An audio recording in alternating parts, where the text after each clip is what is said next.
てます。で、その説明の前にですね、一回ちょっとデモンストレーションで普通の台本をやろうと思います。で、こちらですね、録画、この様子を録画するということになっておりますので、お手数ですけど、なんか、録画の了承の方、お願いできればと思います。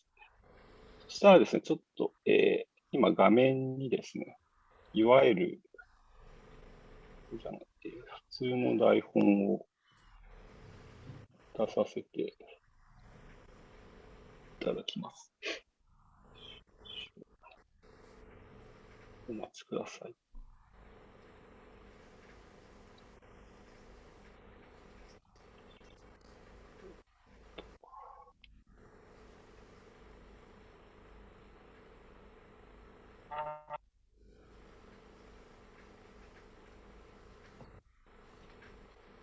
来るのか。なるほど。これですね、出るかな。ちょっとすみません、重くて。ぐるぐるしちゃってて申し訳ないですが、ちょっと今から出したいのは、いわゆる一般的な台本の形式です。これは、私が、書いて4月に上演したものの1ページ目なんですけども、こういうふうに普通は、このように、登場人物、と書きがあって、セリフが、こう、登場人物がどんなことを喋ってるかというのが、順序よく並んでいると。これは役者に読んでもらって、演劇にしてもらうということなんですけども、ちょっと試しに、ちょっと、今の俳優に読んでもらおうと思います。ですね、タイトルと登場人物を安藤さんに読んでもらって、とがきを、大成さん、で、くとりさなというですね、くとりさなを島谷さん、とがつや子を方々さんにちょっと1ページ読んでもらいたいと思います。はい。じゃあ、タイトルから、お願いいたします。これ、画面見ながら読んでいただければ。はい。つけび。登場人物。読めない。くとりさな。くとりさな、はい。とがつや子。とがつや。はい。舞台は、田亀市沼田駅近くのバス停留所。窓野山方面の集落に向かうバスが1日に数本出ている。時刻は日中と思われる。くとりがバス停のベンチに座ってバスを待っている。予定の時刻を過ぎてもバスはなかなか来ない。つや子が登場。ベンチに座る。つや子、くとりの顔を無言でじっと見つめている。地元の方でいらっしゃいますか？はい。この辺りのバスって結構遅れるものですか？さあ、あバスにはあまり乗りませんので、あ、そうですか。どちらへお向かいなのですか？無害ってとこなんですけど、あら、到着の時間はとうに過ぎているはずなんですが、全然来ないんです。あらあら。時刻表だともっと前に到着してるはずのミサイ谷行きのバスが先ほど来てたので、そのあたりルーズなのかなと思ったり。来ないんじゃないかしら。え、無害行きは来ないと思いますよ。でも時刻表には1日2本くらいですけど、だって、全部燃えちゃったでしょ。無害のお家、一つ残らず燃えてしまったのですから、誰も御用なんてないはずでしょう。もしかしてご存知なかったのですか？全部燃えちゃったの。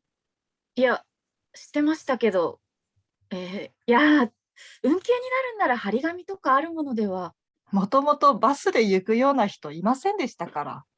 でも、だからってなくなるっていうのあなも。たがお見かけしたミサイ谷行きのバスがきっと代わりのバスなのだわ。はい、ありがとうございます。これが普通の台本です。で、今回やってもらう台本なんですけども、これとはちょっと特殊な形式で、やらせていただきたいというか、我々は書きまして、で、ちょっとそれもサンプルを見せられればとはい、少々お待ちくださ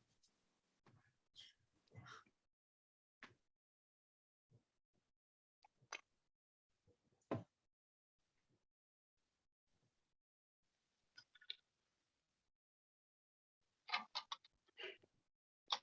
あれ、出た。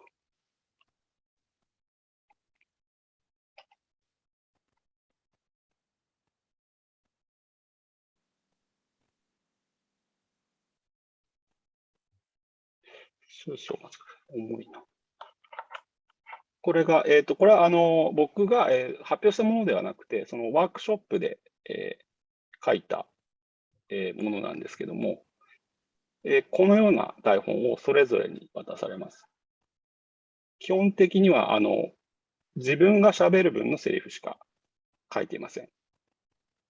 で、とがきも、私の行動および私が見たり聞いたり感じたものしか書いてありません。この台本を4人のキャストがそれぞれ自分の役の登場人物の役の台本を渡されて、それを読んでいくことになります。相手のセリフを聞きながら、自分が適切な、ここで言うべきだ、ここで行動すべきだというときに、その台本を読んでいきます。で、基本的に台本の内容は、飛ばしてはいけません。例えば、ちょっとタイミングがずれたなと思ったも、その行動を飛ばして、その届いているところを読むんじゃなくて、必ず全部読むと。そういうようなやり方で、発表されていきます。で、ですね、まだ俳優の方々にはその今日上演する台本というのは、渡していないので、今から、メールで、LINE で、一人ずつにお送りしようと思います。今ちょっと LINE を送っているので、届いてます。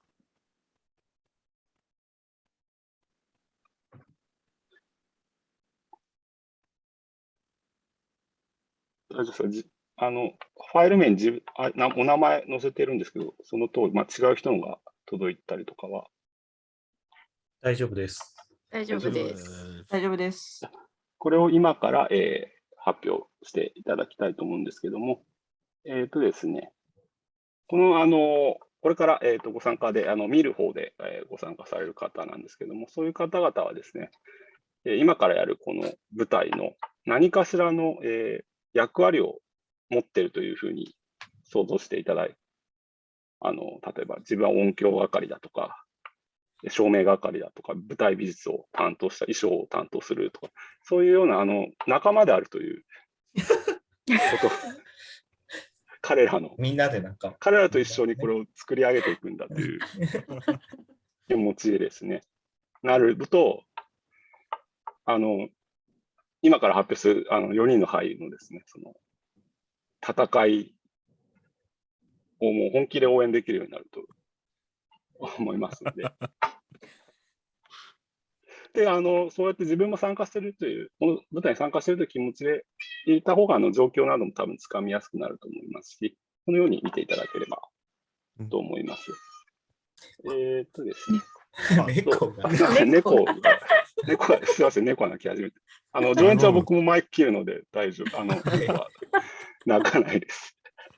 何を伝わる。で、ですね、もしご覧になる場合はですね、できれば、ギャラリービューで、役者全員の顔が常に喋ってない役者も見れる状態で、見ていただけるのがおすすめです。どれだけ真剣に相手のセリフを聞き、読もうとしているかというのも、感じ取っていただければと思います。一旦僕はビデオを停止しまして、では、始めますかね。すみません。いくつかすみません。これ、はい、ちょっとズームの使い方なんですけど、顔出てる人のやつだけ残すのやり方ってありましたっけ？ありますよ。なんか、点々点みたいな青いボタンを。発信中の方に切り替えるっていうのを、僕、iPad で見てるからあれなんですけど。ビデオを非表示にしてる人を表示しないってやつが多分できますよ。どうやるんでしたっけ？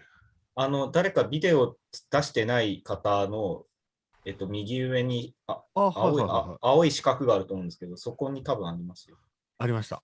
こんなところにあるんだ。おお。私も今知りました。大丈夫ですかねありがとうございます。ありがとうございます。ありがとうございます。ああ。こう見るとじゃあ4人しかい準備はないですね。確かに。準備よろしいでしょうか。はい。はい。では、じゃあ、僕マイク切るので、好きな時に始めてください。よろしくお願いいたします。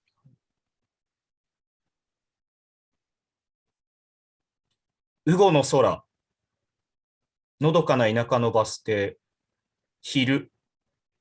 私は日本語が流暢な外国人、自由人、そして春人間。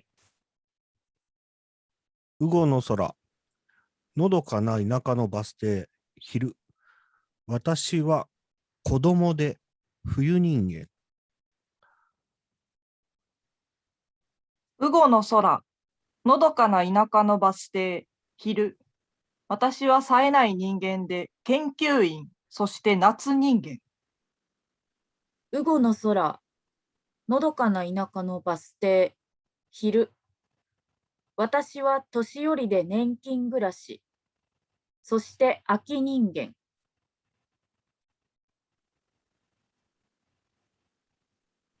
照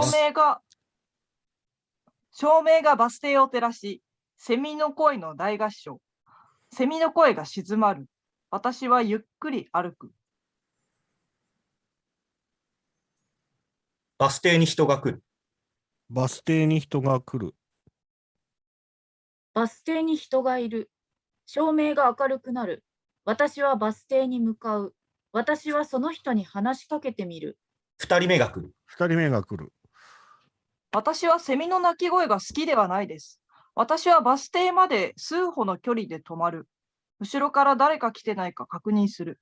ええ、これは私の癖なんです。たまに感じる違和感。誰かがついてきている気がしてならない。私はまた振り返る。でも誰もいない。いるわけがない。ここは誰も知らない田舎町なので、めったに人には会わない。でも私はたまに人恋しくなる。無性に恋しくなる。盛りのついた猫のように。私はバス停のそばで誰かを待つ。ええ、私はバスではなく人を待っています。でも人は来ないはずです。なぜなら、今朝、台風が通過したばかりなので、人は来ないはずです。照明が明るくなる。私は人の気配を感じ、その方向を見る。遠くから人らしき人がやってくるのが見える。私は話しかけようとしたが、老人みたいな人が先に話しかけてきた。いい天気になりましたね。ええ、そうですね。よかったです、晴れて。風が怖くて眠れませんでした。ああ、そうですね。台風だったら一人寂しく部屋の中なんで。私は秋人間ですから。なるほど、なるほど。台風に弱くて、へえ、奇遇ですね。地方の方ですか？どちらから？ええ、あの辺りから歩いてきました。ああ、どちらまで？たまには家の外に出ないと心が腐る気がして、ですね。人は死んだら腐るから、生きている間は腐りたくないですよね。そう思いませんか？私は思う。こういう出会いも悪くはないなと。バスが来る。私はバス停に止まるバスを見る。私は老人みたいな人を見る。私はバス停から離れていくバスを見送る。バスが通り過ぎる。バスが来るバスが通り過ぎる。私はこの人が何者なのか興味を持つ。私は思う。人に興味を持つのは何年ぶりなんだろうか。バスには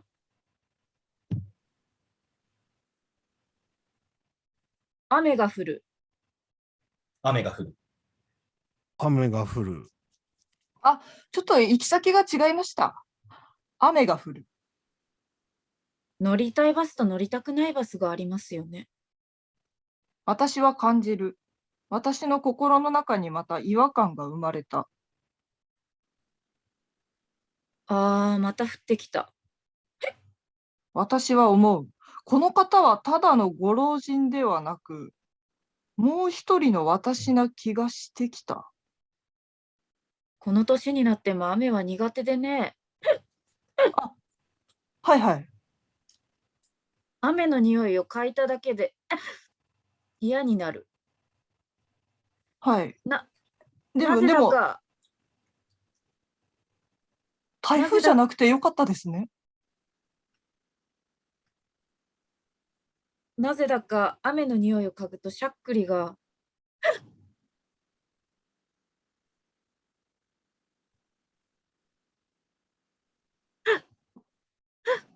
私は思う。仮の私がここに存在している。雨のバス停に私が2人いる。雨のせいだから。ひくひく、大丈夫ですか？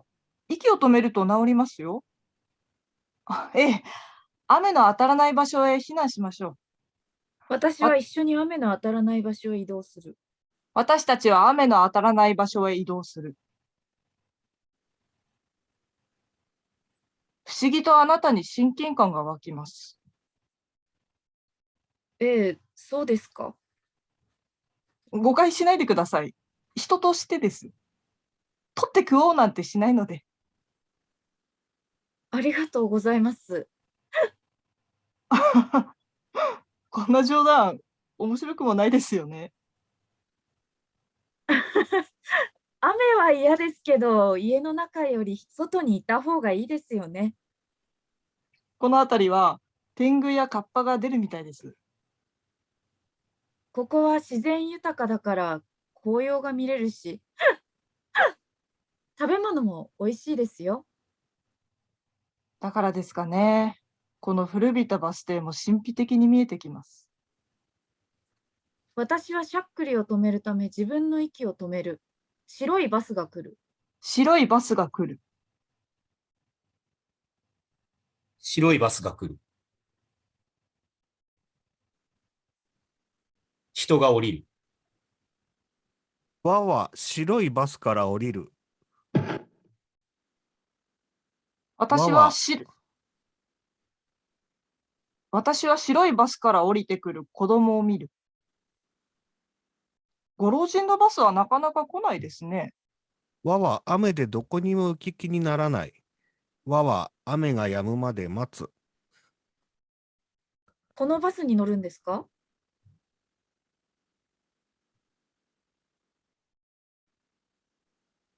あ、いえ、なんでもないです。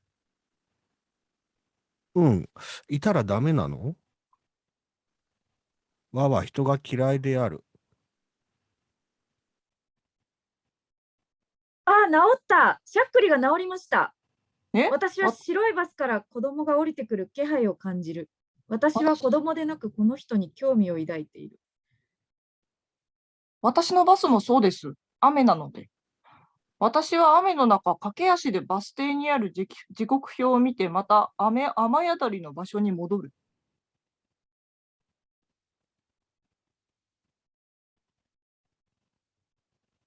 私は思う。この人はなんでバスに乗らなかったのだろうか。私は思う。もしかして私のことを、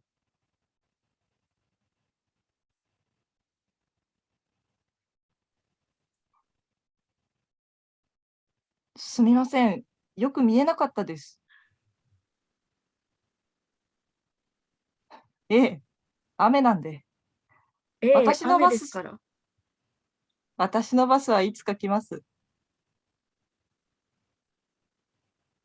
私は雨の時は不幸になるんです。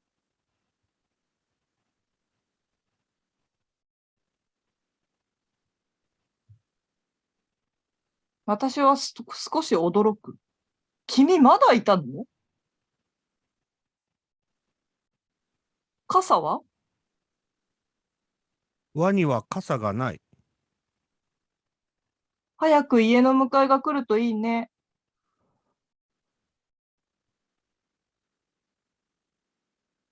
わには傘は必要ない。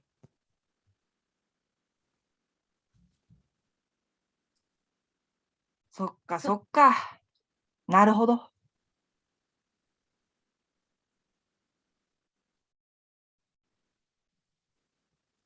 妻を亡くした日も雨、火葬の日も雨でした。雨は本当に嫌いです。早く帰った方がいい。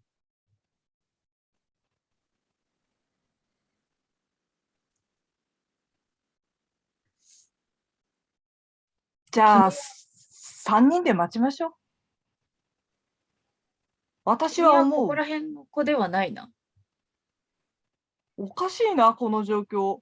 もしかしたらこの子供も私の仮の姿で、いや、もしかしたら過去と未来の自分が姿を変えて遊びに来てくれたのかも。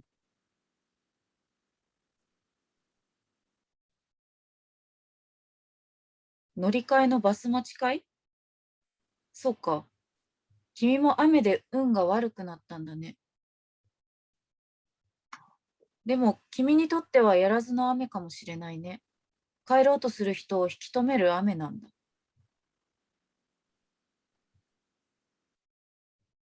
そうか。私にはこれぐらいの人数がちょうどいい。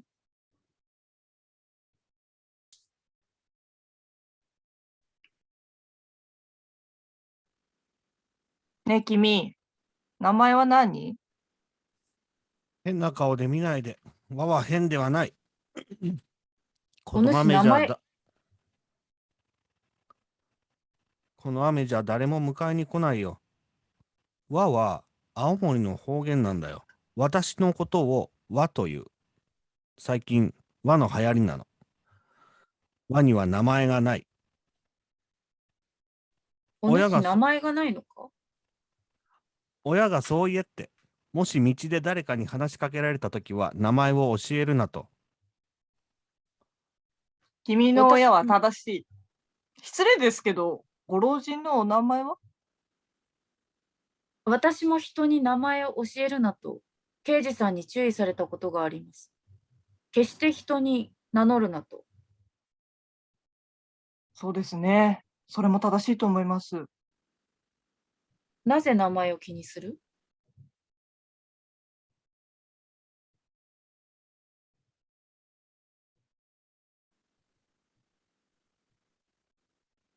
怪しくないです。なんか、親近感が湧くから遠い親戚かなと思って。お主怪しいな。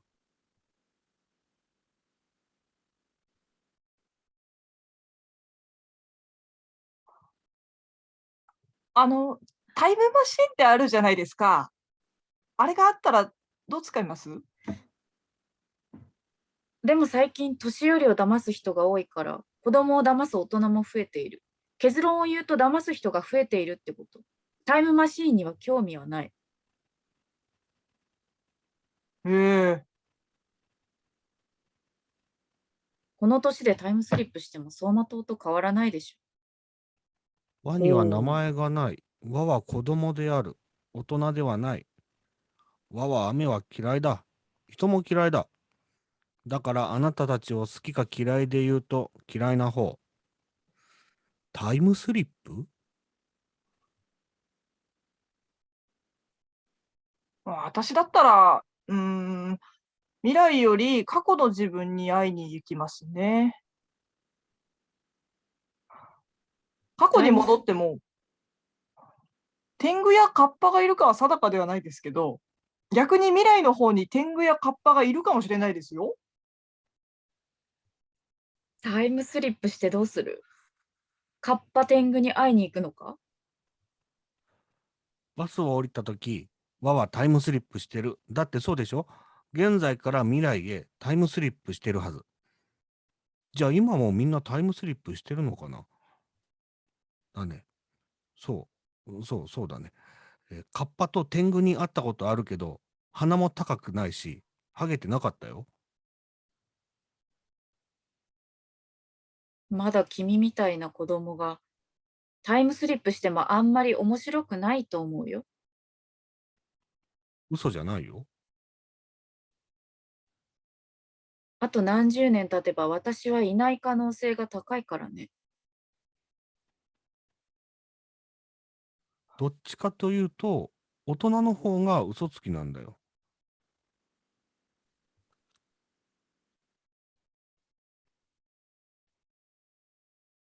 未来の方がいそうじゃないですか？何かが進化して天狗になるとか。あ、そんなこと、私は、私はお荷物です。子供に嘘をつくなって教えるけど、自分たちはどうなの？騙すってわからないけど、嘘はわかるよ。へえ、お荷物なんだ。そんなことないです。ご老人にも未来があります。もしかしたら私より長生きするかもしれないです。人類のお荷物です。もし君がお荷物ならそれは君の責任ではなく、君の周りの責任だよ。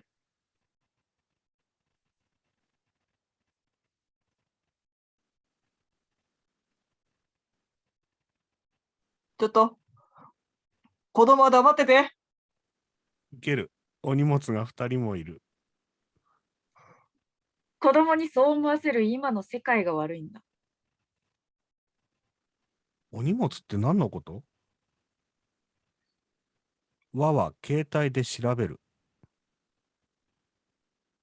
そんな否定的に考えないでください。人類のお荷物？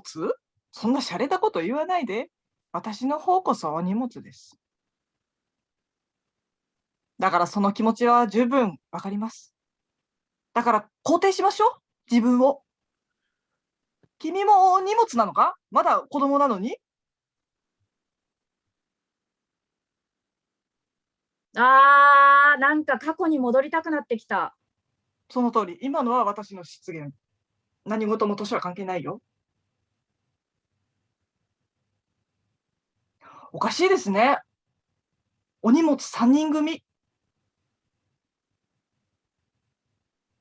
バスが来るが通り過ぎる。私はバスが通り過ぎるのを見る。過去に戻って角栄さんに会いたいな。角栄さん、角栄さん。バスが来るが通り過ぎる。私は子供を見る。わもお荷物だ。そうみたい。子供だからって子供って言わないでほしい。立派な差別だって日本放送協会が言ってた。333。バスが来るが通り過ぎる。わは空を見る。今のバスはなぜ止まらなかったんですかね？わはいろいろ考える。止まりたくないバスは止まらないよ。私は思う。この子は私のことを嫌いだと言ってはいたが、でも話しかけてくるから本当は私のことが好きなんじゃないか？私は老人の声に反応する。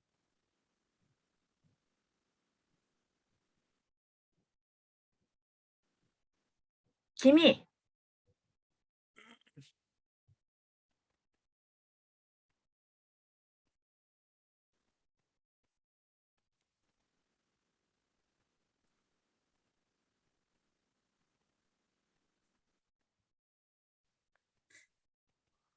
お金は一銭も持たない主義なんです。金がないの？自慢でないお金けど、生まれてこの方、触ったことも握ったこともありません。じゃあ君の分は私が出すよ。お金はあるか？もしバス代がないなら私が払うよ。いや、私が払う。行き先はどこなの？あんたが払ったら私の存在が薄くなるだろう。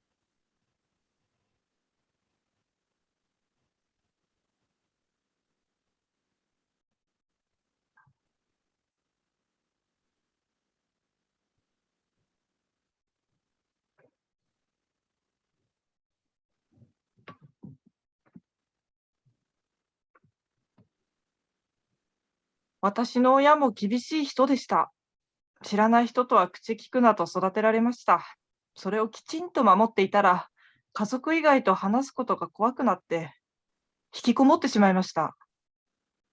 親がお金は怖いものだって。お金に食べられた大人はいっぱいいるから、相手にしない方がいいって。和も引きこもったことあるよ。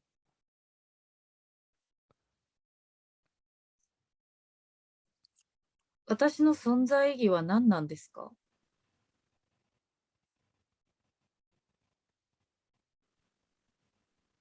昔引きこもってたんですか？親に言われた。引きこもってたらダメだよって。まだ子供なのに。和は生まれて初めて人を睨む。そんな変な目で見ないで。和は思う。この人たちは和を嫌っているのだろ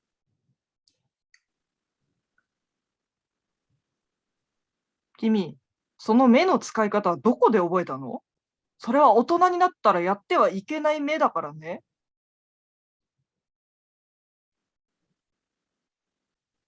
少しぐらい役に立ちたいんだ。この年になると何をやるにもエネルギーを使う。ちょっとした挑戦にも勇気がいる。ああ、それは奇遇だね。私も若い時は引きこもっていた。引きこもって自分の世界に浸ってたんだ。でも時間が経てば飽きてくる。特に台風の夜は孤独に感じる。あの頃は寂しさを違うものでごまかすんだな。自分とは向かい合わず孤独と付き合ってた。なんで君まで引きこもるんだい？私が子供の頃は元気よく走り回っていたぞ。私の子供の頃なんてネットがないからね。親の言うことが全てだったよ。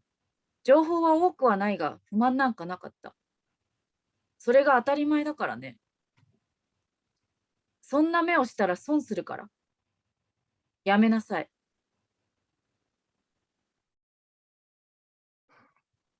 私と意見が合いますね。同じ？私たちは遠い親戚ではなく同じ存在なのかもしれませんね。似ているのではなく同じです。うまく説明できないですけど、同じなんじゃないですか？あなたも君も私なんです。なぜそう感じる？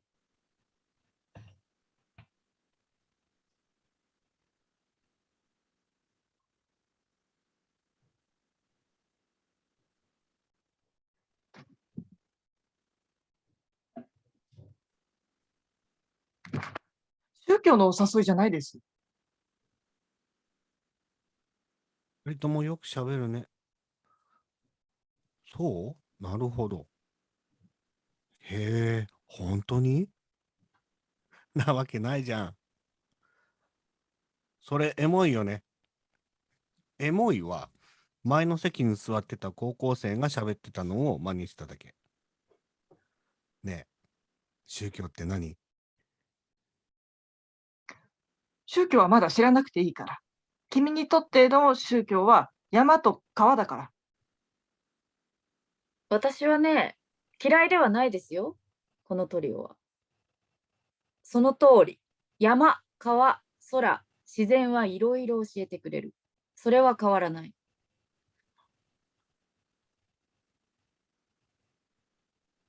ほら、ご老人、あなたも同じ考えです。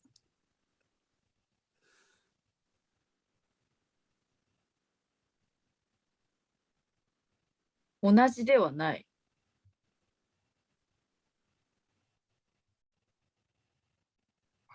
似てるのではなく同じなんです。じゃあ、好きなもの言ってみてください。恋の滝登り。私も好きです。偏見で人を見たらダメだよ。嫌い。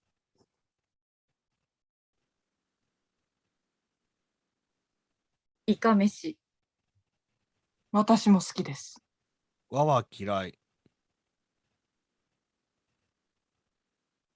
明智光秀。私も大好きです。大嫌い。なんか怪しいな。ほら、わ、こんな偶然ありますか？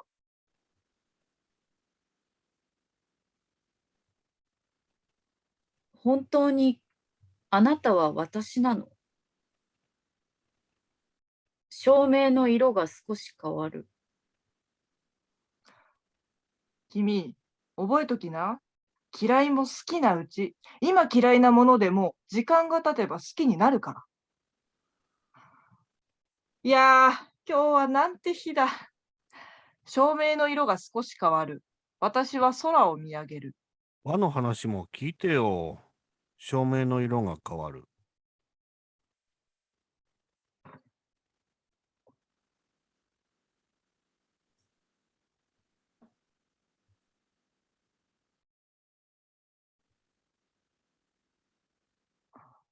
ああ、和の魂が降ってきた。雪が降る。雪だ。雨が雪に変わりました。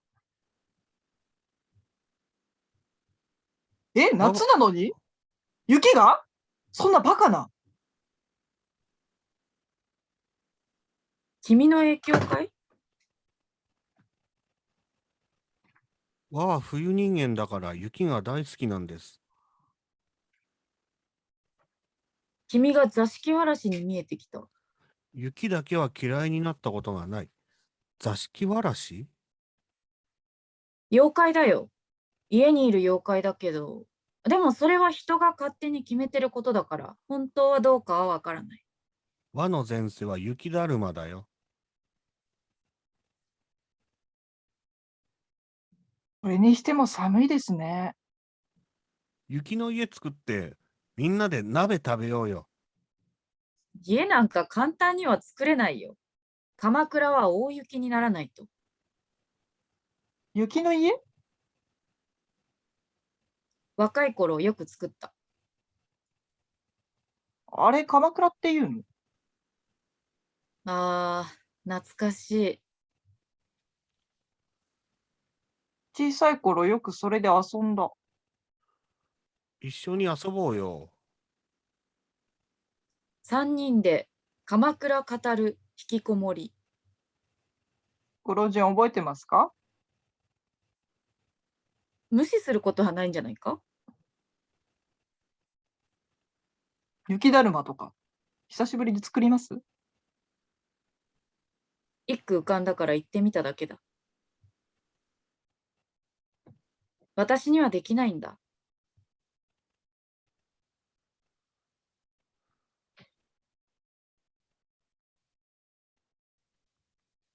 しゃがんで雪を集める行為は私には無理だ。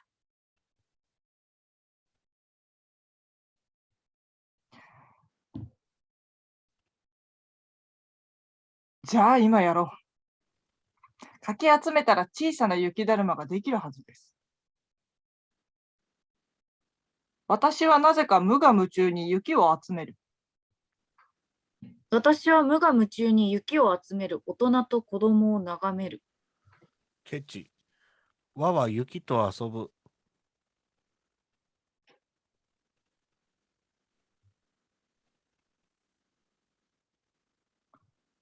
私は小さな小さな雪だるまを作る。私にもあんな無邪気な頃はあったのかな。無邪気すぎるよ。君はもう少し無邪気でいいと思うよ。もっと自由でいいと思う。無理だよ。それじゃあ、和は雪遊びをやめる。私は完成した小さな雪だるまを眺める。立派な雪だるま。雪だるまはかわいそうだよ。ああ、どう？雪だるまは次の日になるといなくなるから切ないな。でも雪だるまは寂しくしている子供を見守る友達だからかわいそうではないよ。私はそう思いますけど。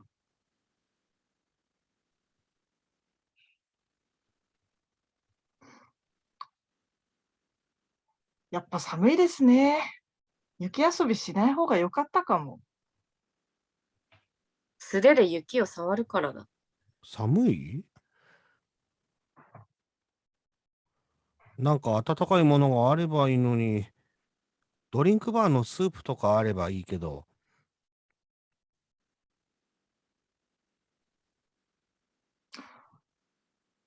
3人でおしくらまんじゅうしません？おしくらまんじゅここにはないね。まんじゅうは喉が渇くだけだよ。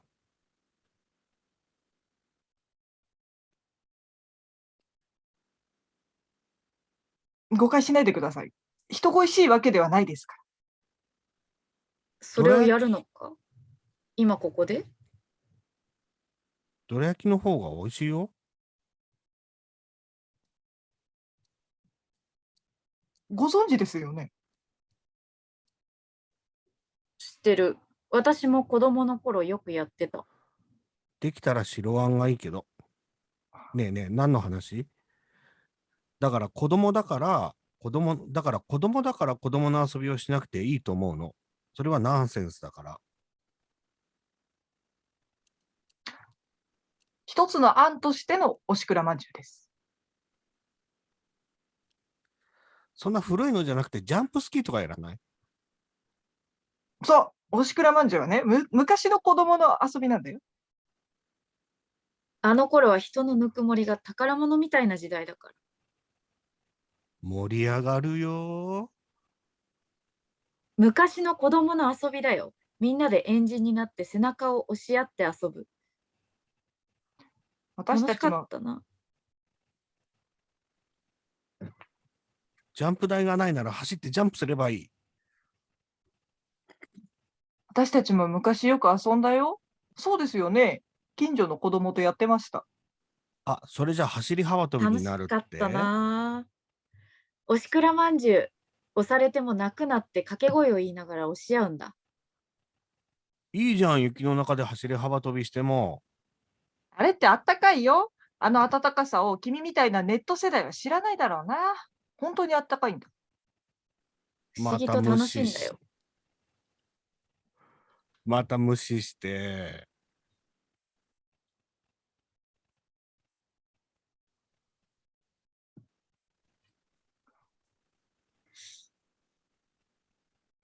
3人ではダメなんですか？2人でやってもただのぶつかり合いだから意味がない。だけど、おしくらまんじゅうは4人以上じゃないと意味がないぞ。4人以上か。今はまだやってる子いるのかな？ 3人でできることは雪合戦。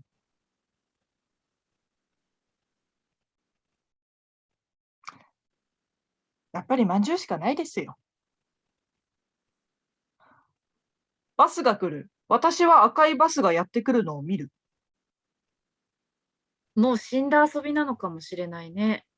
私は残してもいいと思うけど。バスが来る。私は赤いバスがやってくるのを見る。じゃあ、和も協力しない。絶好だから。和は足で地面に線を引く。はい。38度線完成。和は押されても泣かない。無視されたら泣くよ。さっきから和のことを無視して。ほら、無視してるじゃないか。和が何の話をしたか言ってみなよ。覚えてる？和の言葉を。言葉っていうのは生きてるんだよ。だから人の耳に届くんだよ。和はそれを大事に今まで生きてきたんだ。言葉を初めて覚えたときに世界が広がったんだ。言葉を初めて耳に入れたときに和の心が反応したんだ。和は笑うことを知らなかった。でも、親が何かを言って、その声に和の心が反応して初めて笑ったんだ。だから、無視しないで。赤いバスがやってくる。私は赤いバスから降りようとしたが、運転手と揉める。これでまんじゅうができます。私は赤いバスから降りてくる人を心待ちにする。バスには乗らないのかい？赤いバスから大きな人が降りてきた。私はバスから降りる。私を見ている人が数人いる。なんか揉めてますね。あ、私は赤いバスから降りてきた外国の方に話しかける勇気を持っていない。Hey, you! 私は子供の行動力に驚く。私は子供に話しかけられる。Thank もみご you.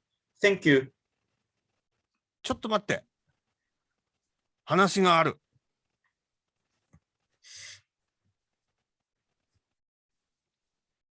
揉め事は嫌だね。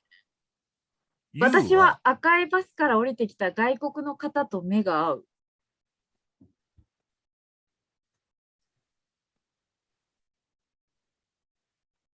You は人の話を聞ける大人なのか？ Thank you. Goodbye. それはよかった。You と Me は話ができるね。ちょっとあっちで二人で話そう。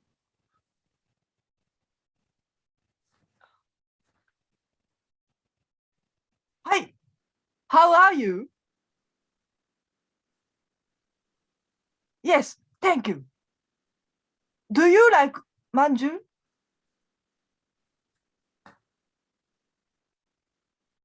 Freedom. Yes. Yes, freedom. まんじゅう？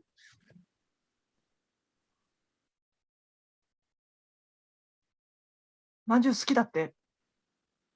なんで嫌なの？ You もあっちの味方なんだ。まんじゅうは好きです。でもおはぎの方が好きです。おはぎも好きだって。いいよ。でもその線を越えたら容赦しないから。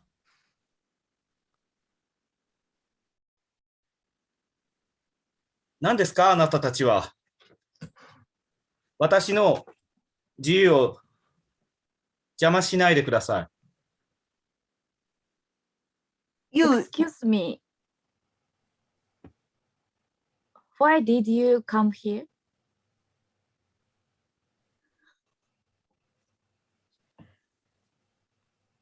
そんなに外人が珍しいですか？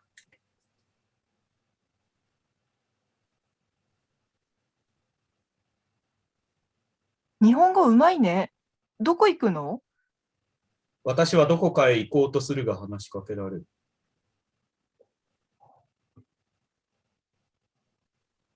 Oh, really?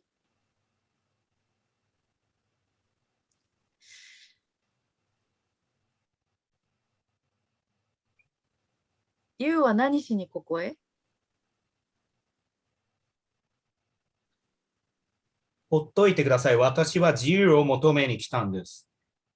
無理して行かない方がいいよ。遭難するから。いいじゃないか、ほっといてあげても。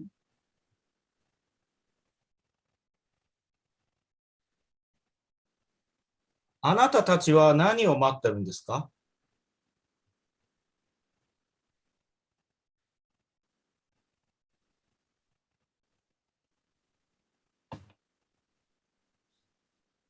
もうバス来ないの？バスはもう来ないですよ。運転手がそう言ってました。もう来ないって、その言い方があまりにも冷たかったので、私は腹が立ちました。腹渡が出そうでしたよ。それは困ったな。私が泊まってる民宿があるから、みんなそこに泊まったら紹介するよ。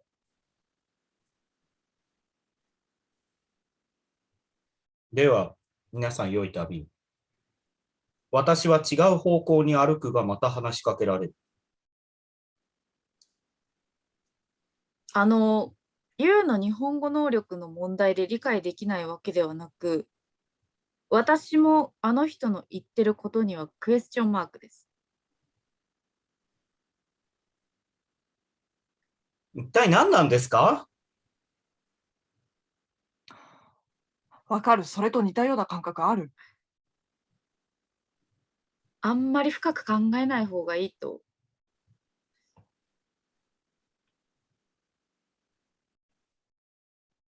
ああ。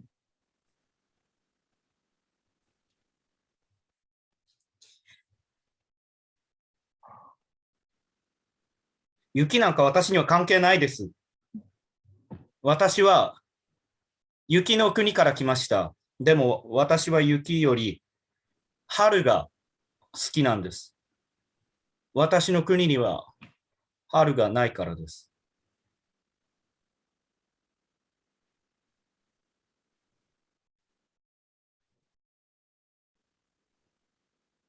私は3人に話しかけられる。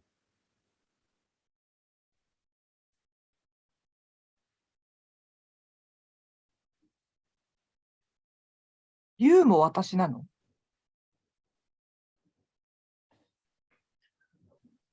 これは全く複雑ではなく、シンプルなの。ユウは私であり、君もあなたも私である。だから、ユウも君であり、あなたである。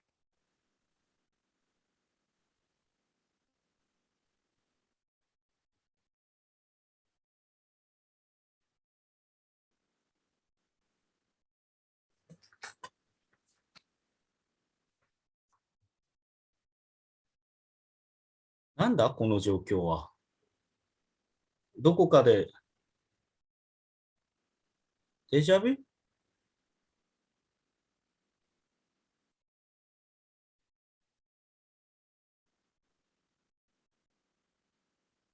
私は耳を押さえて歩き出す。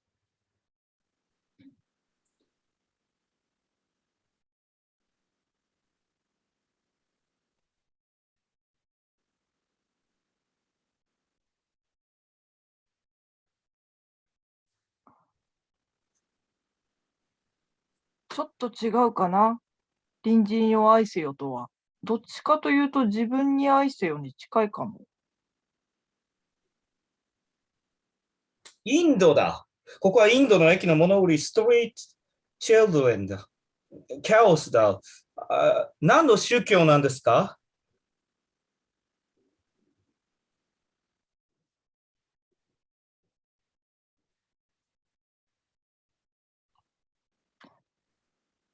せっかくだからさ、日本の昔の遊びしない？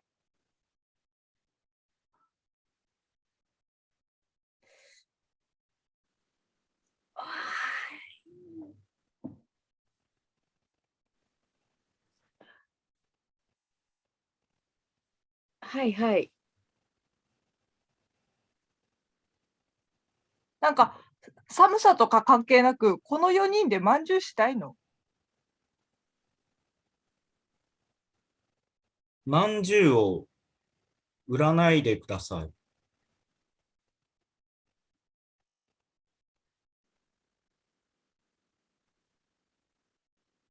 だってさ、こんな出会いないですよ。考えてみてください。雪の中、知ってるようで知らない4人が出会う。あなたはしつこいです。どうします？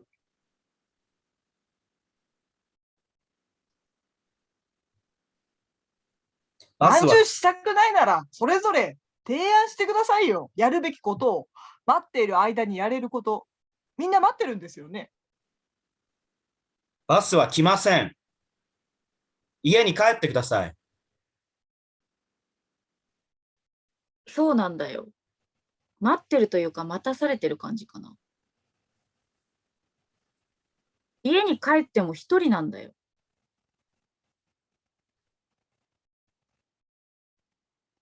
ほら、家族が待ってます。私も待ってますよ。心待ちです。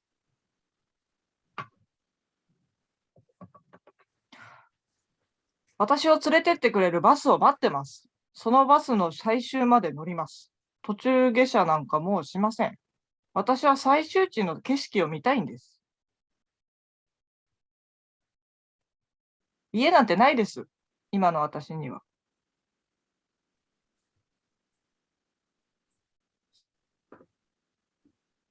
ご老人家あるんですか？ああ、家はあるよ。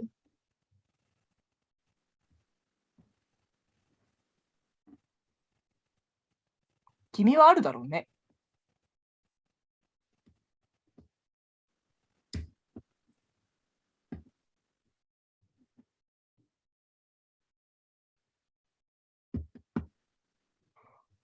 でも U の存在を私はどう捉えたらいいのかよくわからない。ゆう、うるさいです。ごめんね、ゆうって呼んで。私には U がわからん。自分が自分のことをわからないってこういうことなんだろうか。自分を受け入れるべきなんだろうか。わかった。私は U を受け入れる。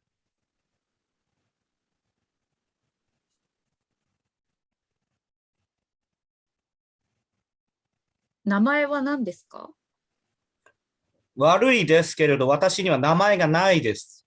No name です。へえ、そうですか。明るい方なんですね。本名は？何なんですか、あの人は。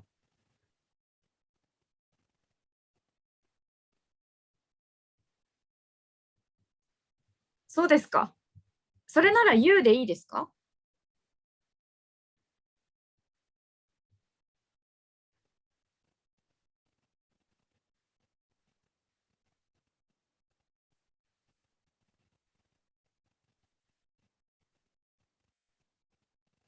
いや、困るとかそういう問題ではなく、私が決めたことだから、人として U を受け入れます。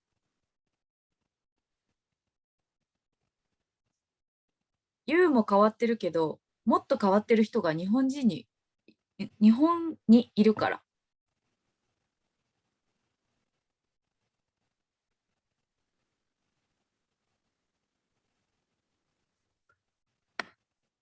君もさっきからふてくされて、何が君をそうさせてるの？私は呆れて空を見上げる。U が私を受け入れなくてもいい。そのことについて私は悲しく思わない。でも忘れないでほしい。U は私だということを。このまま待ちます？夏人間の私からしたら、この雪の寒さは心震えるほど体に染みるんです。一人じゃなくてよかったです。一人だと寒すぎて凍えて死んでました。一人でバス停は寂しいですよ。だから今は感謝です。寒いですよね。寒くなくても寒いんです。雪がなくても寒いと思います。私はあなたたちを自分だと思って接してます。もしかしたら田舎のバス停で出会ったタヌキとキツネの馬鹿し合いかもしれない。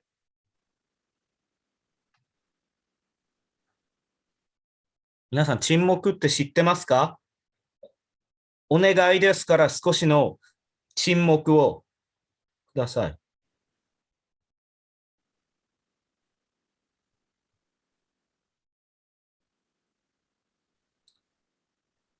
あなたたちは物売りでもないですし、ストリートチルドレンでもない。ここは六本木の交差点でもないですし、渋谷のスクランブルでもない。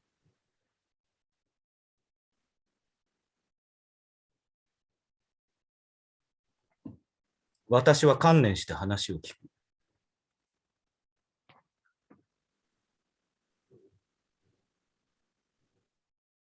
それはそれで結構です。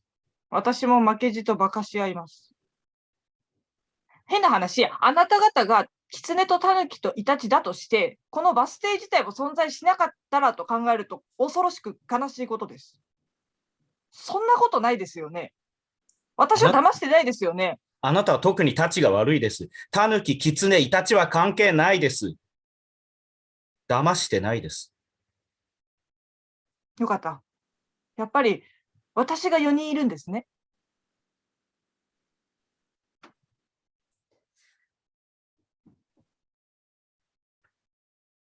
雪が止む。照明が変わる。雪が止んで照明が変わる。私は空を見上げる。雪が止んで照明が変わる。グレてなんかないね。ええ、生まれて初めての犯行ですから。これが理由なき犯行なんです。そんな変なまんじゅうは断固して拒否する。まんじゅうで遊んでも何も変わらないと思うから。子供の話をちゃんと聞く大人はここに何人いますか？わもあるよ。わはマシンガントークを聞く。雪が止んで照明が変わる。ほら、雪が止んだ。雪が止んだ。和の気分を害したからだ。和は町にいる雪だるまみたいだから。話しかける人はいるけど、和の話を聞く人はいない。みんな歩いて目的地に行く。ああ、疲れたな。和というは目さっがきから、何ですか？和というは私は少目が合う。し歩く。なんだよてめえ。和はゆうと一緒に老人と話す。私に子供と優がついてくる。私は3人が話しているのを見る。私は私の行きたい場所があるんです。だからほっといてください。そんな言葉使わないでください。勝手に私は30。君に何かしましたか？私は助けを求め老人の近くへ行く。すみません。この子がどうした？さっきからいけない言葉を使います。はいはい。 38度線から出ないでもらえます？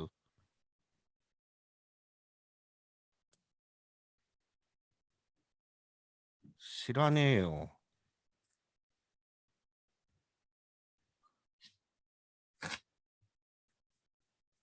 私は3人が揉めているのを黙って見ている。揉めている。私が3人揉めている。多分、私のことで揉めている。和も被害者なんだから。はいはい。和がイタチに見えるか？どっちかって言ったら座敷わらしだろ？私が知りたいです。おかしいです。あっちの人もこっちの人もあなたもそうですけど、みんなおかしいです。私だけが普通な気がします。はいはいで解決できる問題じゃないですよ。何ですか？はい。座敷わらしって。はいはい。和は人の話を全部聞くの。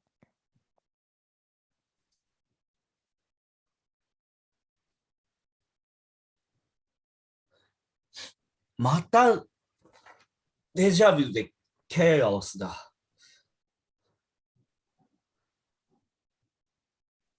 一緒にしないでほしいね。和から老人が離れる。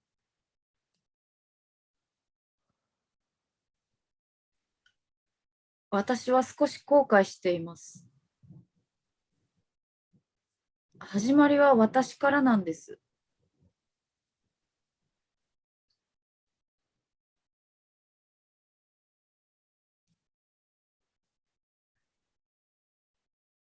もうちょっと優しくしてもいいのに。ゆうはどうするの？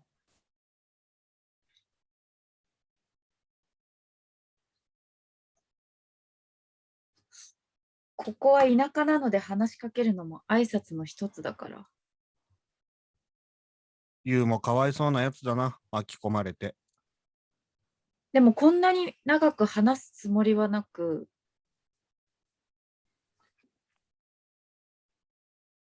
わは家に帰ってみんなでご飯食べたいよ。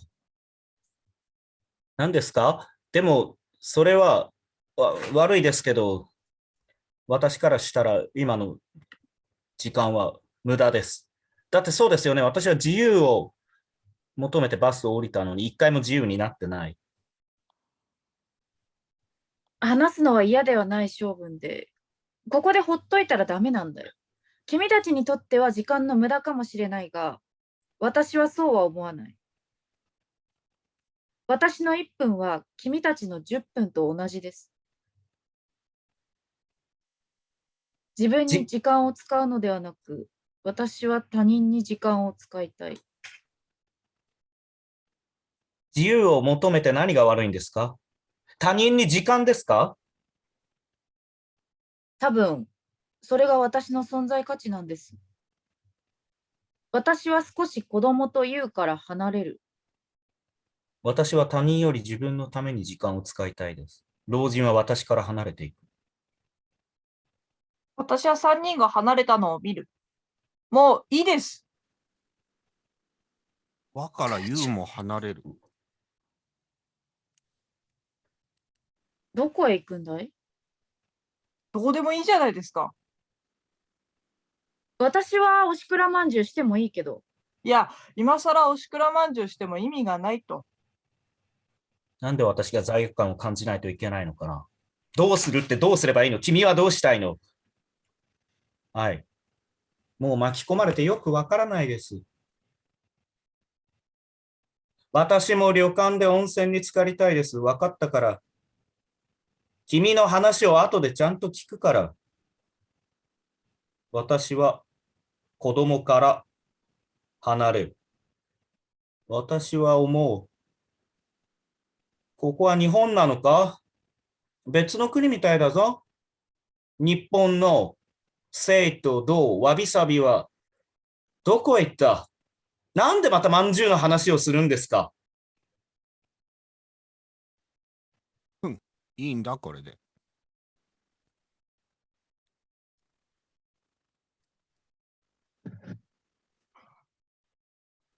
いや、この人たちはしたくないそうだ。押し入れに、押し入れにまんじゅう入れるといいことがあるんですか？2人では嫌だけど、しょうがないから。天気も晴れてきたことだし。おしくらまんじゅう久しぶりにしたかったんだろ？そんなこと言った気はするけど。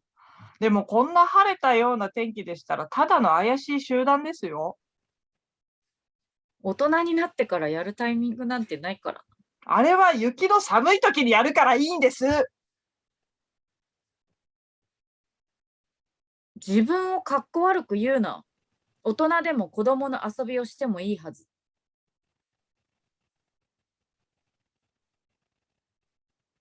いくら私みたいな存在でも私を知った風に言わないでください。私が寂しそうだったから一緒にバスを待ってるふりをしてた？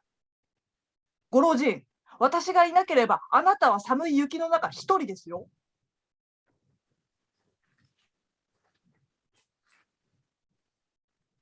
バスが来る。私はバスに乗りたくない。バスが来る。親が言ってたもん。大人になったら一人で暮らせって。大人は一人で暮らすもんだろ。いいだ。バーカ。お前の親はデベソ。わだってまだ子供だぞ。でも子供なりに人生生きてるんだ。それを忘れるなよ。バスが来る。わは誰かに聞こえるように独り言を言う。わの話をちゃんと聞いてくれるか？あれ？運転手さんは私を騙したのか？もうバスは来ないって。話を聞かないなら乗っちゃえ。乗ってどっか行けばいいさ。いいですよ、バスに乗っても。乗っちゃってください。で、もうわと会わなくていいから。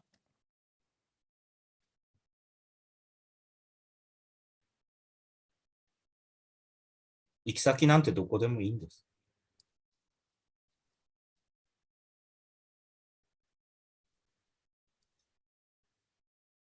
バスは出ていく。3人みんなバスに乗ればいいじゃないですか。あなたの言う通り、私は一人で雨宿りをしていただろう。このことも出会わなかったかもしれない。独り身の老人にとってこの時間はありがたい時間なんだな。だからありがとわからはありがとうはないよ。今度からわは傘を持ち歩く。で、また同じ状況になったら傘をさして家に帰る。それでいいだろバスが出ていく。う。バスは出ていく。それがいいだろ。わは傘をさす。晴れても傘を差す。そうするからな。一緒に待たないからな。バスが出て行く。乗れないんです。乗りたくないです。なんで乗らないのですか？今のこの状況でみんなを無視して乗れるわけがない。すいません。あんたは大バカだ。待っててもダメなもんはダメなんだよ。謝っても意味ないんだよ。すいません、迷惑かけて。こちらこそすみません。すみません、すみませんって。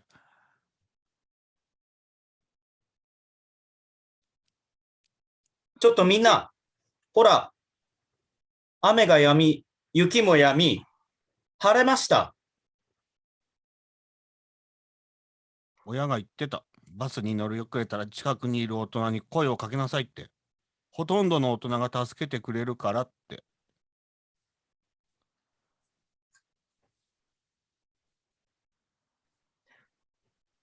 落ち着いて考えさせてください。もしあなたたちの存在が動物の馬鹿し合いだとしたら何も生まれないですよね。ただの暇つぶしで終わり。でもこれが未来と過去、そしてよくわからない自分の存在が会いに来たとしたら少し笑えますよね。少し幸せを感じますよね。で、もしただの他人だとしたら、なんでみんなここにいるんですか？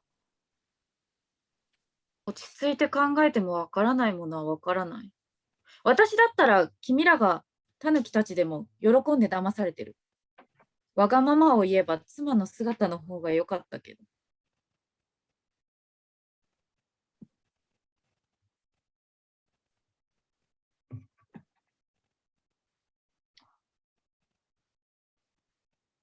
わわ。わは空を見上げる。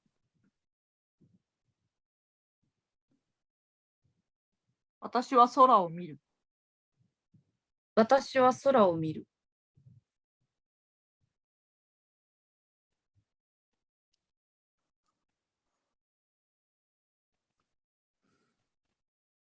これで虹がかかればハッピーになれます。わは、その言葉を信じてもいいの？見てください。ウゴの空です。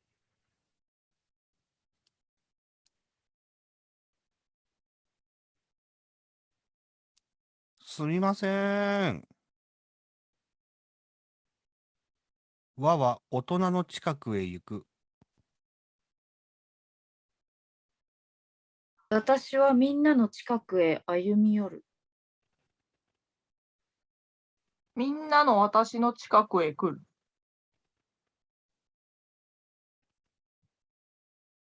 こういうのも悪くないですね。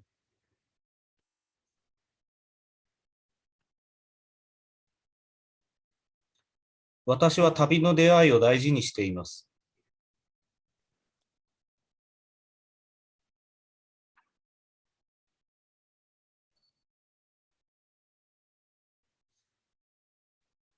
照明が暗転していく。照明が暗転していく。私が一番最初に覚えた日本語もそれでした。すみません。いいですか？私は忘れてました。まだ日本語が話せないときに、どれだけの日本人に助けられたか。すみません。この国は、この道は。すみません。これは何ですか？すみません。すみません。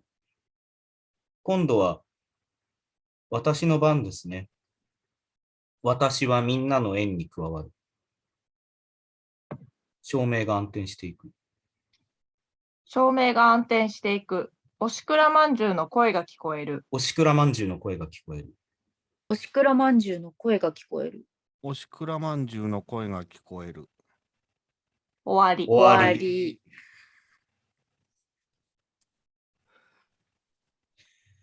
わり。はい、ありがとうございました。お疲れ様でした。そしありがとうたらでございましすね、た。はい。ここからディスカッションに、ちょっとあんまり時間ないかもしれませんが、ずらしていただきたいと思います。そして、じゃあ、省吾さん、何か、まず感想というか、はい。はい、役者の皆様、本当にありがとうございました。ありがとうございましすた。お疲れ様あでした。りがとうございましおた。疲れ様です。頭の中はすごくなんか、みんなが苦しんでるのを見ながら、なんか、でも一歩一歩前に進んでるんで、見てて、僕は楽しかったんですけど、どうなんだろう、他の人は。พี่นิกรรู้สึกยังไงไหมไม่ แกเป็นคนเขียนเดี๋ยวก่อนสถานีเนี้ยชอบที่เขาเลือกให้เด็กคือคุณอันโดอะคือเขาไม่ได้เลือกว่าเด็กต้องเป็นเสียงเล็กน้อยแต่ว่าเลือกเด็กที่เป็นแบบกล้าหาญบึกบึนなんか子供役をなんか安藤さんに当てたっていうのが結構気に入りました。面白かったです。なんか子供だからってこうか弱いこう声とかなんかそうじゃなくて安藤さんのこのがっしりどっしりした感じっていうのがまた面白かったです。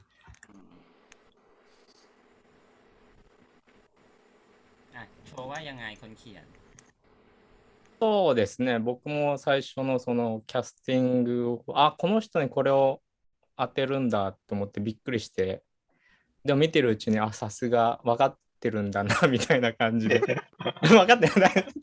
見てて、って思いました。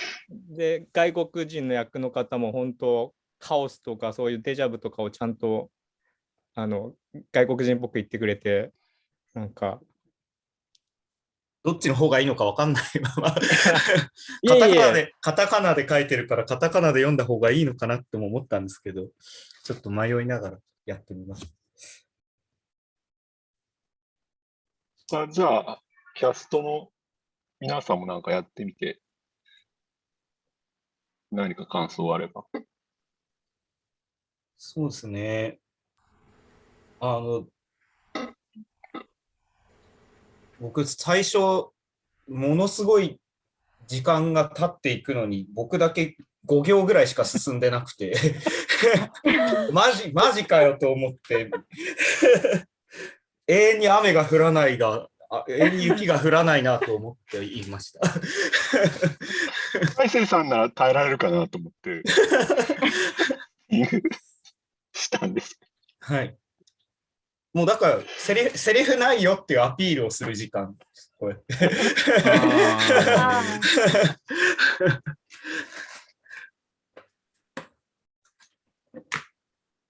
他の方どうですかね。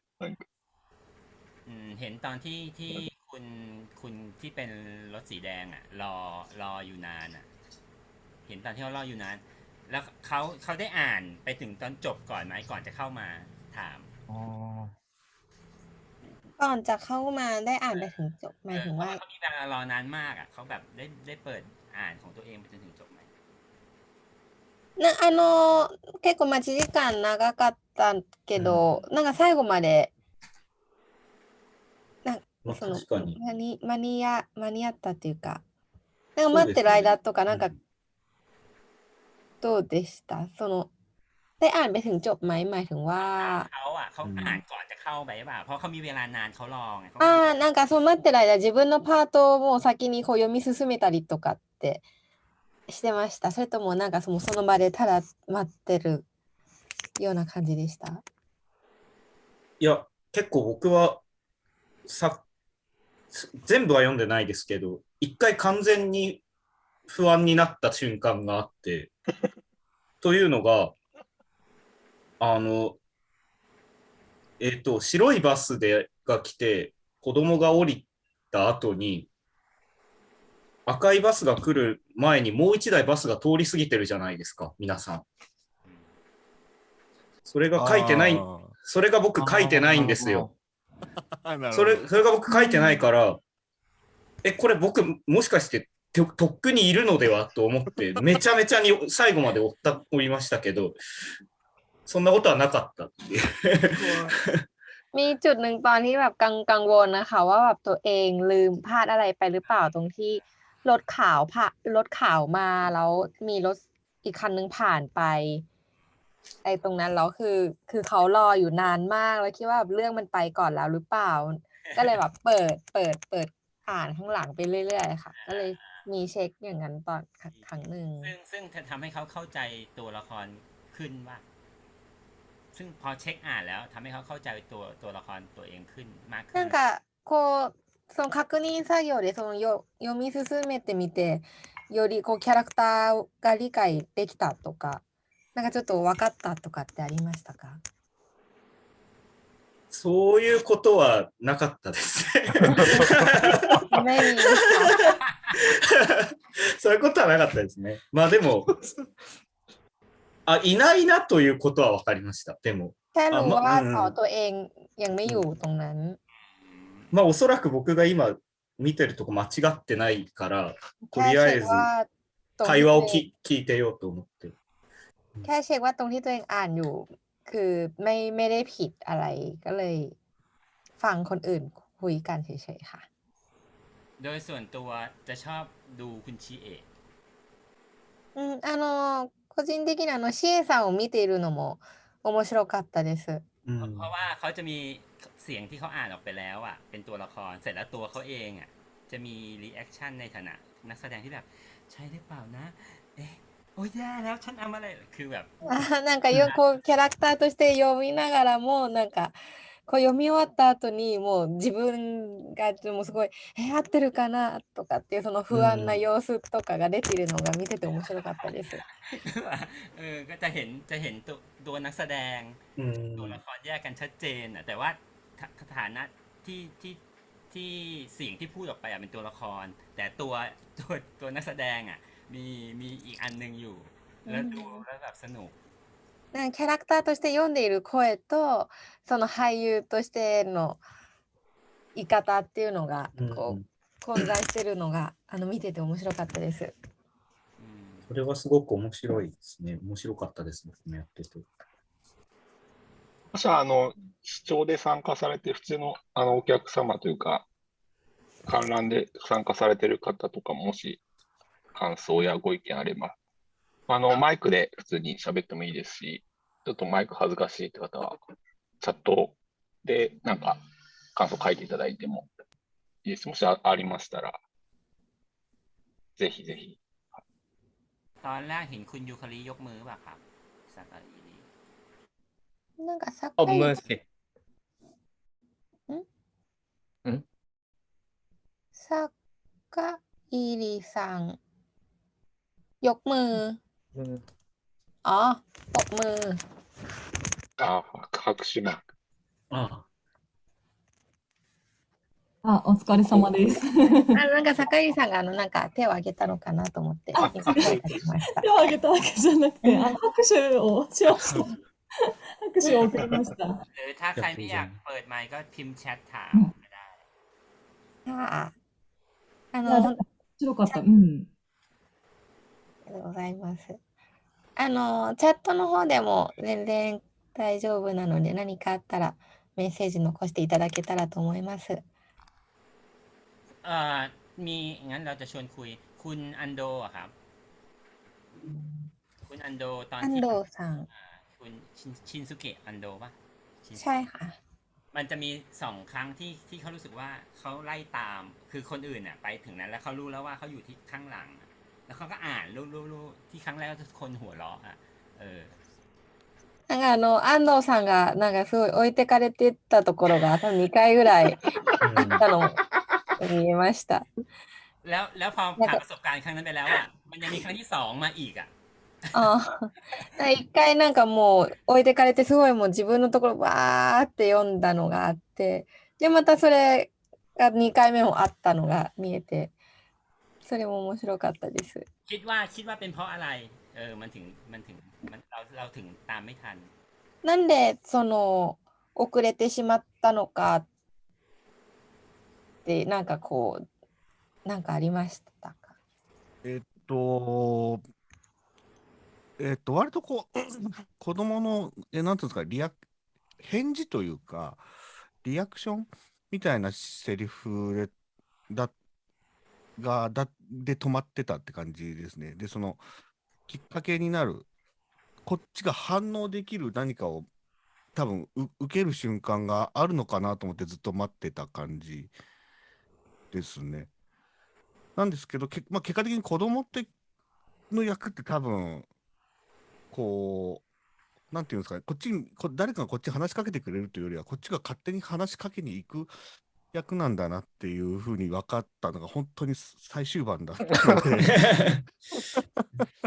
ตอนแรกคิดว่าแบบของเป็นบทของตัวเองคือแค่ตอบอะค่ะ ก็เลยรอคนอื่นแบบพูดอะไรมาแล้วตัวเองถึงจะตอบก็เลยรอไปแล้วพอท้ายๆเพิ่งรู้ตัวว่าอ๋อปกติเด็กเราจะพูดก่อน คือไม่ใช่รอคนอื่นแล้วเราก็ตอบไปแต่ว่าคือเพิ่งมารู้ตัวตอนท้ายค่ะ มันเป็นเด็กที่เขาอุตส่าห์เลือกแล้วว่าเป็นคุณอันโดให้รู้สึกแบบห้าวหาญขึ้นมา คิดว่ากับเลือกなんか安藤さんを子供役にしたのはなんかこうなんだろうこうアグレッシブにこう行くような感じでそれで選んだんじゃないかなとかって思ったんですけど。そうなんです。それも分かって、で、どれぐらいかな、3分の1ぐらいかな、4分の1ぐらいかなところまでは結構こう、アグレッシブさは意識したんですけど、ちょっと混乱させてるぞっていう、2人をさせてるぞっていうのが結構強めに感じたので、これはどうした方がいいのか分かんなくなっちゃって、ちょっと止まっちゃったところはありますね。อ่านไปประมาณช่วงแรกๆช่วงแบบ1/3หรือ1/4อะไรช่วงนั้นนะคะคือรู้คือคิดว่าแบบเราจะต้องแบบ aggressive ก็เลยแบบพยายามอ่านไปแล้วทีนี้เริ่มรู้สึกว่าคนอื่นงงทำให้คนอื่นงง ก็เลยรอค่ะก็เลยรออีกやっぱりちょっと、ごめんなさい。なんか脈絡なく結構絡んでいくので、なんていうんですかね。はい。多分大人2人と同じ目線っぽく喋ってたのは、ちょっと逆に握手だったのかなっていう感じは。คิดว่าตอนที่คุยกับผู้ใหญ่2 คนในระดับเดียวกันมันทำให้เป็นวิธีที่ไม่ค่อยดีหรือเปล่าสงสัยคิดอย่างนั้นไปค่ะใช่โดยธรรมเนียมญี่ปุ่นนะโดยวัฒนธรรมเถียงแล้วไม่ดีนั่นแหละไทยก็เป็นแต่สิอะไรนะคะประเพณีธรรมเนียมมันบังคับให้เป็นแบบนั้นその大人と同じようにこう喋っていくっていうのがまあなんでしょうその日本のがちょっとやっぱりあんまり良くなかったかなって考えてしまうのはやっぱこうちょっと日本人っぽいのかなと。なるほど。こうやっぱり大人っぽく喋ってしまうと。คนไทยก็เป็นนะแบบนี้เด็กกับผู้ใหญ่เมืองไทยก็เป็นタイ人も大人と子供もやっぱこうあるのでそれは同じかなと。はい。แต่ว่าเพราะในละครทำอะไรก็ได้ไงนี่คือข้อดีでも芝居の中では本当何やっても自由だと思います。はい。แล้วถามทั้ง4 คนนะครับถ้าสมมติว่ามีการแสดงแบบนี้ให้เล่นอีกเพราะว่าเรื่องนึงมันจะเล่นได้แค่ครั้งเดียวมีเรื่องอื่นอยากเล่นอีกไหม4人の俳優の皆さんにお聞きしたいんですけれども、もしこういうようなお話があったらなんかやってみたいですか？多分一つの話で1回しかできないようなこういう形っていかがですか？僕はすごく楽しかったし、これ多分なんかオンラインじゃなくて、なんかどっか普通に会ってやれたらもうちょっと情報が多いんで、なんかもうちょっと遊べることが多いなとは思いましたね。สนุกดีค่ะแต่คิดว่าถ้าได้อยู่ในห้องเดียวกันมันน่าจะได้เห็นแอคชั่นมันน่าจะมีข้อมูลมากกว่านี้สนุกกว่าด้วยなんか本当より楽しくなります。แสดงว่าอยากเล่นอีกใช่ไหมครับまたやってみたいということで。僕は私もやってみたいです。ケイさんもอยากลองเหมือนกันค่ะ การแสดงแบบนี้คนดูจะยอมซื้อตั๋วมาดูไหม 藤田さんは作家でもあるので、ああ、そうですね。書いてみると。書くのも楽しそう。ฟูจิตาซังเป็นนักเขียนด้วยเหมือนกันค่ะ อืม อืม เขียนก็น่าจะสนุกดีで ถามเขียนแล้วการแสดงคนจะซื้อตั๋วมาดูไหม こういうやり方ってもし有料チケットとかだったらどうでしょうかね。なんか買いますかね、お客さん。ああ。どうだろうな。なんか企画が、なんだろう、見方がもうちょっと分かればいいかもしれない。なんだろう。説明が難しいから、その説明をちゃんとお客さんが分かるように説明で事前にできてれば、面白くこういう見方すれば面白く見れるんだなっていうのが、もうちょっとこう、なんていうんですかね、誘導してあげられたら面白いかもしれないと。みんな見たいかなとは思いますけど。คิดว่าถ้าได้อธิบายได้ให้ข้อมูลล่วงหน้าได้ชัดเจนมากกว่านี้ คิดว่าน่าสนใจ คิดว่าคนดูก็น่าจะสนใจค่ะ แต่เราเล่าเรื่องละเอียดให้คนดูได้นะ เพราะว่านักแสดงก็ต้องรู้เท่ากับนักแสดง หมายถึงว่าแบบวิธีการทำกระบวนการ คิดว่าถ้าได้ให้ข้อมูลมากกว่านี้ค่ะ มีใครถามอะไรอีกไหมอ่ะไม่อยากคุยคนเดียว なんか他に何か質問などありますか？ อันนี้คือเรื่องที่すいません。さっき聞けばよかったんですけど、これ、翔吾さんに聞くんですけど、これ、タイトルがちょっと私、音で聞いただけだと、なんていうんですか、その変換がちょっとよく漢字の、ウゴの空。ウゴの空っていうのはどういう字を書く？雨跡。雨跡。なるほど。そういうことか。今わかりました。ちょっとそれがちょっと変換できなかった、自分の中で。そういうことだったんですね。すごいスッキリしました、今。ありがとうございます。つながりました。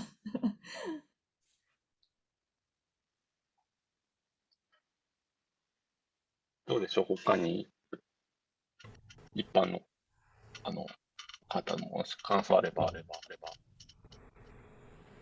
นไหนคนดูมีใครอยากเล่นเป็นตัวไหนไหมครับฟังแล้ว 観客の皆さんはなんかどうです？何か感想などあれば。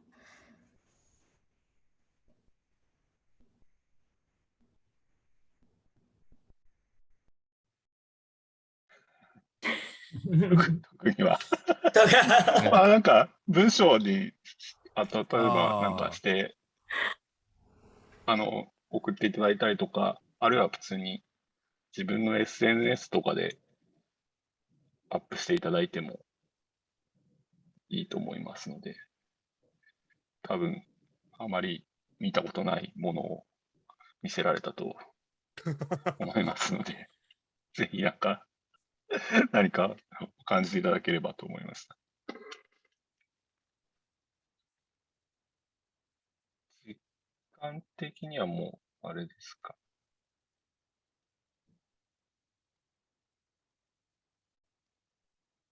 อันนี้เวลาน่าจะได้เวลาแล้วหรือเปล่า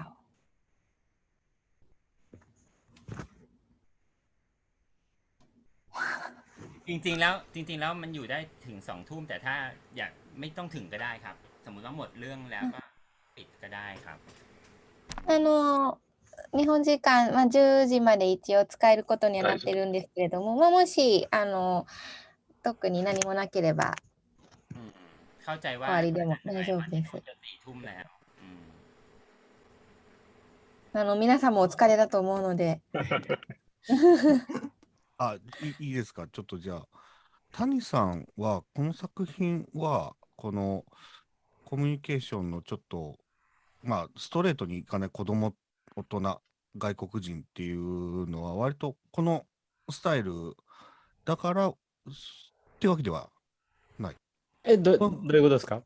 コミュニケーションがもともとこう取りづらいじゃないですか。多分ストレートにやってても多分取りづらいが外国人と大人と子供、まあ老人ももちろんっていう感じだと思うんですけど、これは今回のこういう読み方のスタイルを取るので、そういうコミュニケーションにちょっと齟齬が起こりそうなキャラクターにしたんでしょうか。ですね、まず僕が岡山の山奥から大阪に戻る時のバス停からまず始まって、でこのプロジェクトのストーリーをどうしようかって考えてた時に、そこにある男が一緒にバスを待ってて、でそこでこの人が俺だったら面白いかなみたいなことをまず考えて、でその後に子供が降りてきて、でもしかしてこの子供が自分だったらまた面白い話になるなって思ってもう書こうみたいな感じで書いてって、で最終的に外国人ですね。外国人は、まあ僕はそのタイにもいたんで、ちょっと4人目はなんかちょっと違う感じのにしたいかなと思って、ただそれだけですね。何も深いことは考えてないです。ありがとうございます。はい。でも僕はそんな人間じゃないですよ。そこは誤解しないでください。あとはなんか僕もそのワークショップで読んでやったんで、なんか噛み合わなかった場合になんかそれをマイナスにしないようになんかちょっとこんな感じで、はい、誰が言ってもなんか進めるような感じで、ラストも誰かが終わってもいい感じでやりました。安藤さん取り残されたら本当狙ったのかなっていう感じ。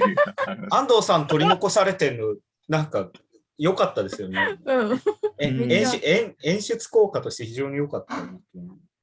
ホさんなんかあります？会ってた時ありましたね、本当に。ホさん何か感想とか？感想、そうですね。さっきの安藤さんの下りのところ、そのセリフとリンクして、なんか状況を言ってるみたいで、なんか私の言うことを聞かないで全く大人みたいな話を。あれで、今の状況みたいなの。だから私のセリフでも今なんだ私が4人いるのかみたいな混乱とかもなんかこの状況とどんどんリンクしてるのが、読んでる側としてはすごい面白かったですね。はい。それみんな結構4人みんなにありましたよね。ちょっと自分少し混乱する時間ってみんなにありましたよね、あれね。セリフとしてでもね。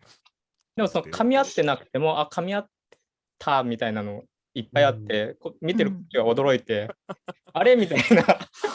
子供と違う話なのに、なんか老人と普通の人で会っちゃうみたいな、なんか、外国人も違うのに会っちゃうみたいな、なんか、面白かったです。チャットで状況が意外と理解できて面白かったですと。そのくらいうまくつながっていたと思いました。確かに。多分シエさんとホウさんのやりとりで多分1行ずつずれてた、台本見ながらやったんですけど、結構長い間1行ずつずれてましたよね。そんなにおかしくない、多分聞いてる方そこまでおかしくないっていうのもあったりとか、シエさんどうでした？いやー、途中で私あなたたちって書いてあるところのどのくらいのあなたたちの会話が続くのかが全然想像できなくて、本当に最後の最後まで。で、最初の方を本当に2、3行ぐらいのイメージでやってたら、これちょっと自分の会話を始めるの早すぎたなとかっていうのに気づいてからどんどんずれ出して、途中なんか演技っていうよりそっちに意識がいっちゃってなんか、なんだろう。もちろん演技しようっていう努力はしてたんですけど、多分2、3ページぐらいなんか演技しないで、ただ追う時間みたいになってた気がしてました。そうなんで難しすね。かったです。面白かったです、でも。よかったですね。途中で、だから、藤田さんは全然ではなく途中で入るっていう感じですけど、途中でどのぐらいセリフが挟まるのかわからない瞬間っていうのもうん。あるんですよね。ありうん、ますね。ありました。ここも面白い。そこのうん。緊張感みたいな。いや、そうです。あと、このあなたとあなたたちのルールは果たして守られているんだろうかっていう、この、あ僕、結構全然それはもう途中から無視しましたね。そうでしたよね。いや、そう台本です。上、うんあなたそうでってある場合は、一一つセリフが人ですよね。挟まるで、うんあなたたちってある場合は、複数セリフが挟まるっていうってことですね。ルールだからのはずなんですけど、割とみんな私、あなた、守ってない。私、あなたの場合は、もう絶対私の次誰か一人が言ったら、絶対その後私のはずなんですよね、ルール的にはね。うんもうあそこでもう何人、いくつもいろんなセリフを入れるのも、こう、許してきましたね、結構。うん。なんかしかも途中でずれていくと、多分ここで入るだったであろうセリフ、そういえばさっき聞いたなみたいのがあって、あ出てくる、出てくる。そうだからもう途中1ページぐらい結構私そこに追いつくためになんか回想みたいな感じでバーって読んじゃいました。あなたを全部無視して。そういうの結構あったな。そうでしたね。หมดไหมあれは最初僕、あなただけでやってたんですよ。あなただけで書き終わったんですけど、その村野さんの練習台本を見て、あなたたちがあるってなって、僕のチームで練習したときに、あなたたちあった方が役者は助かるよみたいなこと言われて、で、もう一回、じゃあちょっとあなたたちも入れてみようみたいな感じになったんですけど、でも多分絶対途中でずれるからって感じで、アバウトなあなたたちとアバウトなあなたで、はい、やりました。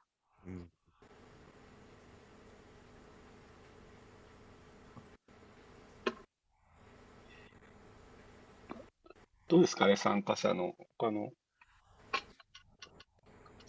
もしあれば今、言いたいことあれば、チャットでも大丈夫ですけども、言っていただいて。これ見方も多分手探りですもんね、多分。楽しみ方というか。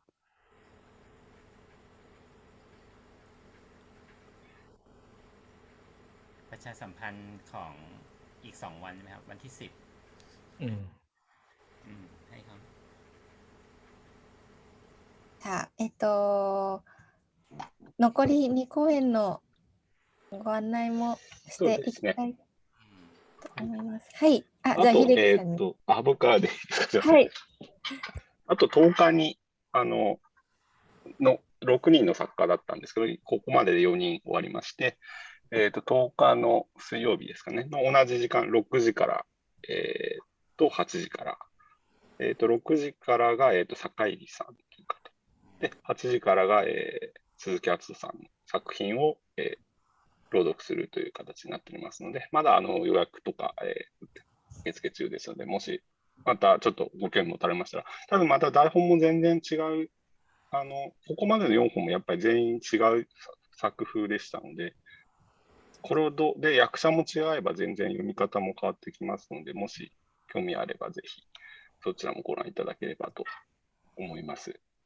で、もう閉めちゃって大丈夫ですかね。今回のワークショップおよびこの発表はですね、国際交流基金バンコク日本文化センター、あとタイシアターファウンデーションに協賛していただいてまして、で主催の、劇団 8x8 ニコンさんと、日本側でコーディネートしていただいた、劇団インゾーさんにも、ここで一つ感謝の意を述べさせたいと、述べて、感謝させていただきたいと思います。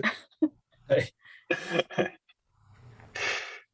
では、皆さん、長い、2時間弱でしたが、お疲れ様でした。ありがとうございました。ありがとうありがとうございました。お疲あれ様りがとうございまありがとうございまししたた。おやすみなさい。おやすおやすみみなさい。なさおやすみなさい。ごめんなさい。สวัสดีครับ